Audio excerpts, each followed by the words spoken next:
ଆମର ଯୋଗାଣ ନିଗମ ତରଫରୁ ଗୋଟିଏ ନୂଆ ଭବନ ତିଆରି ହେବା ଯୋଜନା ଆଜି ଶିଳାନ୍ୟାସ କରାଗଲା।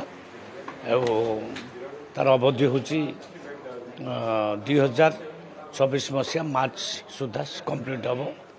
ଆଉ ଏଇଟା 5 ମହଲା ବିଶିଷ୍ଟ ହେବ।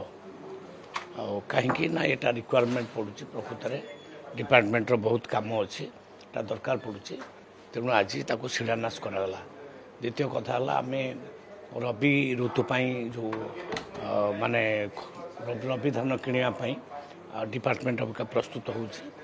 ବିଭିନ୍ନ ଜିଲ୍ଲାମାନଙ୍କରେ ସର୍ଭେ କାର୍ଯ୍ୟ ଚାଲିଛି। ଆଉ 3ଟି ଜିଲ୍ଲା ଏଥିରେ ନୂଆ ମଧ୍ୟ ଆଡ଼୍ କରାଯିବ ବୋଲି ଚିନ୍ତା କରାଯାଉଛି। ତେଣୁ ଧାନ ପ୍ରଡକ୍ସନ୍ ରାଜ୍ୟରେ ବଢ଼ିଛି। ଆଉ କୃଷକମାନେ ଉତ୍ସାହିତ ଅଛନ୍ତି ଧାନ ପ୍ରଡକ୍ସନ୍ କରିବାରେ। ଆଗରୁ ଏତେ ଉତ୍ସାହିତ ନଥିଲେ। 3100 ଟଙ୍କା ପର କ୍ୱିଣ୍ଟାଲ ପାଇଲା ପରେ ଚାଷୀ ବର୍ତ୍ତମାନ ବହୁତ ଖୁସି ଅଛନ୍ତି ଏବଂ ତାଙ୍କ ଭିତରେ ଗୋଟେ କନଫିଡେନ୍ସ ଆସିଛି ଯେ ସରକାର ଯାହା କହିଛନ୍ତି ସେୟା କରୁଛନ୍ତି।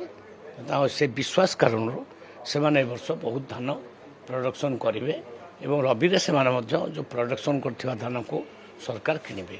ସେଥିପାଇଁ ଅବିକା ପ୍ରସ୍ତୁତି ଚାଲିଛି।